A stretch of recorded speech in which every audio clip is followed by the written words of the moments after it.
आप भी माँ के गर्भ में से ही आए हैं, हम लोग भी माँ के गर्भ से आए हैं। तो ऐसा क्यों हो रहा है?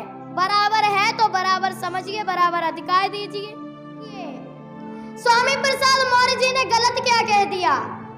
रामायण तो आपने ही लिखी है, आपके लोगों ने लिखी है। आपके लोगों ने ही रामायण लिखी थी और उसमें कुछ चौपाई लिख दी और वो स्वामी प्रसाद जी ने अपने मुख से कह दी तो आपको बुरी लग गई। एक बाबा अब कह रहे हैं मीडिया पे कि मिल जाए तो सर काट देंगे, हम तलवार लेके आ गए। इतनी औकात हो गई आप लोगों की।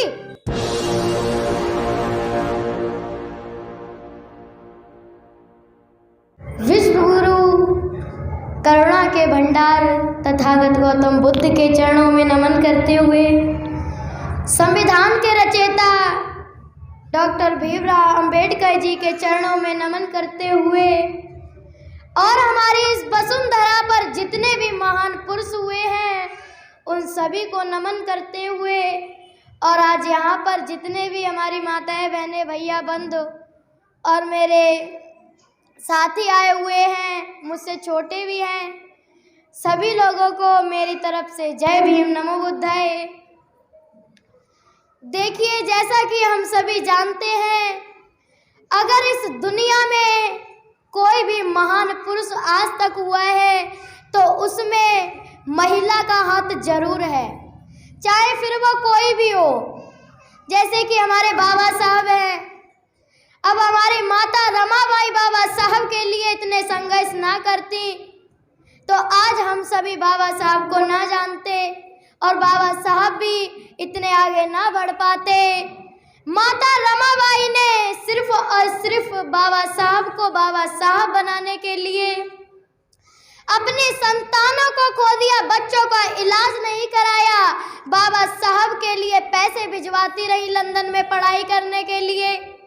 बाबा साहब की पूर्ति को पूरा किया, अपनी संतानों को खो दिया, इस संसार से छोड़कर चली गई उन्हें संतानें, पर उन्होंने हिम्मत नहीं हारी और अंततः उनके भी प्राण इस दुनिया से निकल गए, वो भी इस संसार को छोड़कर चली गई। और हमारी बाबा साहब को बाबा साहब बनाने में माता रमाबाई का बहुत ही बड़ा संघर्ष रहा। और देखिए, आज भी हमारे महान पुरुषों ने इतना संघर्ष किया है, इतनी मेहनत की है, आज भी पर हम दबे हैं लोगों से। देखिए, स्वामी प्रसाद मौर्य जी ने गलत क्या कह दिया? रामायण तो आपने ही लिखी है, आपके लोगों ने लिखी है।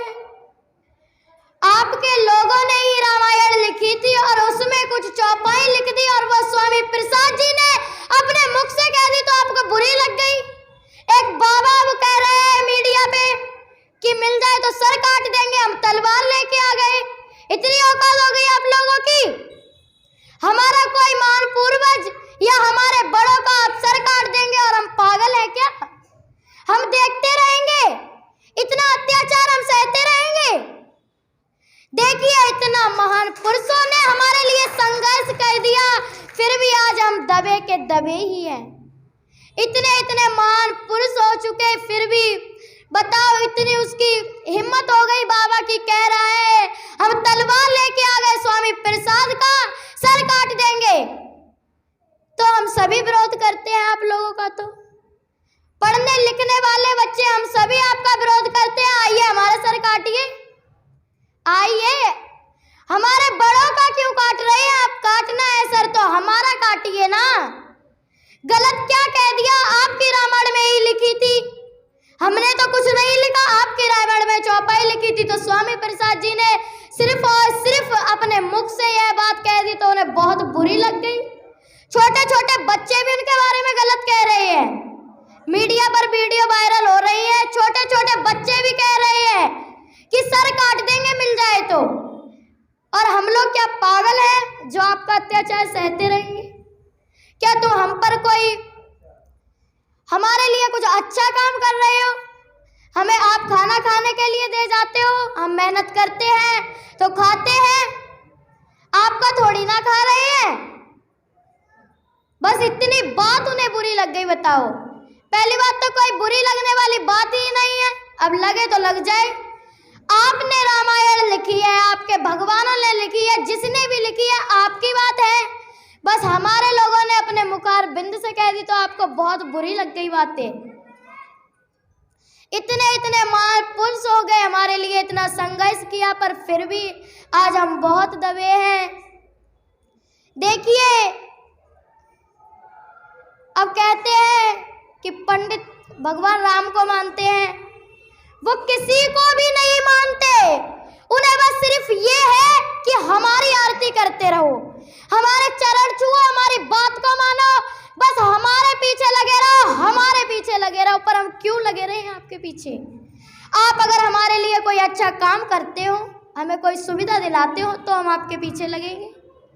अब देखिए, पंडित से अगर आपने राम राम कह दी तो वापस वो आपको राम नहीं कहेगा, सीधा कहेगा हमारे चरण लागी है। क्यों हम लागे? क्या कर दिया आपने हमारे लिए जो कि हम आपके चरण लागेंगे? क्या हमें बुरा नहीं लगता? हम गांव में जाते हैं, हमारे बाबा और ताऊ, हमारे और भी भैया बंधु होते हैं, वो सभी नीचे बैठते हैं, और अगर ब्राह्मण का बच्चा आ जाए तो ऊपर खटिया पे बैठ जाता है, खाट पे बैठ जाता है। इतनी हिम्मत कैसे हो गई? छोटा सा बच्चा है, हम भी तो बच्चे हैं, हम तो उनके घर पे जाते हैं तो नहीं बैठते, हम तो उनके सामने खड़े होते हैं, वो बड़े हैं इसलिए उनका सम्मान करते हैं। पर वो ऐसा क्यों करते हैं? वो आते हैं, हमारे बड़े नीचे बैठे हैं, अपना चारपाई पे बैठ जाते हैं आके। अब देख लीजिए आप ही। और अगर हमारे महापुरुष पूर्वज कुछ बात कह दे तो उन्हें बुरी लग जाती है।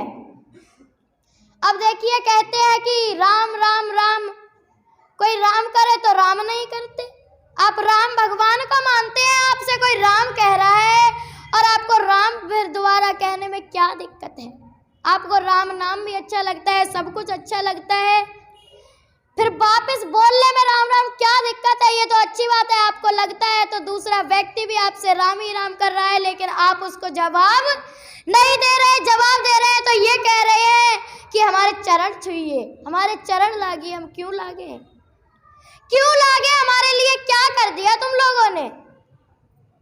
अब देखिए, ये लोग कितना अत्याचार करते हैं।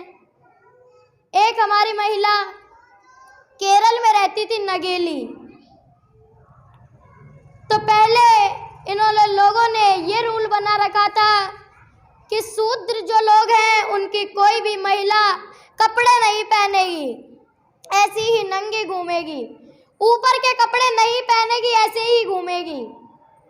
तो एक महिला थी नगेली नाम की, उसने ऊपर के वस्त्र पहन लिए। राजा को पता चला, राजा के मंत्री आ गए, कहा कि अगर तुझे ऊपर के कपड़े पहनने हैं तो टैक्स दे दिए। उसने भी कह दिया चलो ठीक है, 1 महीने बाद आना, हम आपका टैक्स दे देंगे। चले गए, 1 महीने बाद आए तो बेचारे पे पैसे तो थे नहीं, पर उस वक्त कह दिया पैसे नहीं तो बेचारी ने अपने शरीर का अंग ही काट के दे दिए। और जब उन लोगों ने देखी तो उन पे देखा नहीं गया और वापस चले गए। तब से ही आज हमें यह अधिकार मिल गया पूरे वस्त्र पहनने का। इन लोगों ने पता नहीं हमारे साथ क्या क्या जुल्म करे हैं, क्या क्या अत्याचार करे हैं हम पर, क्यों करे हैं? हमारे लिए तो कुछ कर नहीं रहे तुम, हम क्यों सहे तुम्हारे अत्याचार? हमारा जो मन होगा वही करेंगे। और आप लोग कहते हैं कि सभी बराबर हैं, कैसे हैं बराबर? बताइए।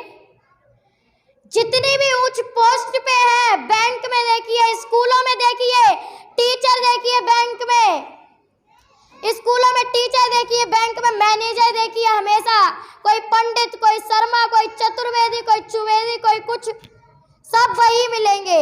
हमारा कोई भी नहीं मिलेगा। ज़्यादा मिलेगा तो चौकीदार मिल सकता है, उससे उच्च पोस्ट पे हमें कोई नहीं मिलेगा। और हो सकता है तो चौकीदार से 1-2 पोस्ट और ऊपर दे दे, वरना जो मेन पोस्ट होती है उस पर क्यों नहीं देते? बराबर है तो बराबर का अधिकार दीजिए ना। अधिकार देने में आपका क्या जाता है? बराबर है हम लोग, आप बराबर मानते हो तो हमारे साथ बैठिए। हमारे ऊंचे पे क्यों बैठते हो? क्यों बैठते हो? देखिए, इतने हमारे महान पूर्वज हुए हैं, उन सभी ने इतना संघर्ष किया है, फिर भी आज हम इतने दबे हैं। और बाबा साहब ने तो हमारे लिए क्या क्या संघर्ष किया है। इतने पढ़े लिखे थे बाबा साहब, चाहते तो कोई अच्छी जॉब ढूंढ लेते, उन्हें तो बढ़िया सैलरी मिलती, खाते पीते मौज लेते आराम से। पर नहीं, उन्होंने सोचा हमारा समाज इतना पीछे है, इसे जैसे वो लोग जी रहे हैं वैसा ही अधिकार दिलाना है। इतने महान पूर्वज ने हमारे लिए संघर्ष किया है, फिर भी आज हम उनके बराबर पर नहीं आ पा रहे। और देखिए, बल्कि वे वो बहुत कम परसेंट हैं। हम लोग 97% हैं और वो लोग सिर्फ 3% हैं। फिर भी पूरे भारत पर उनका ही कब्जा है। जितनी भी बड़ी पोस्टें देखो, कुछ भी किसी में भी देख लो, वही लोग मिलेंगे। और हमें वही कि छोटा मोटा या अपना काम देख ले, छोटा मोटा, कोई बड़ा नहीं, या फिर मजदूरी करें हम लोग, बस यही है।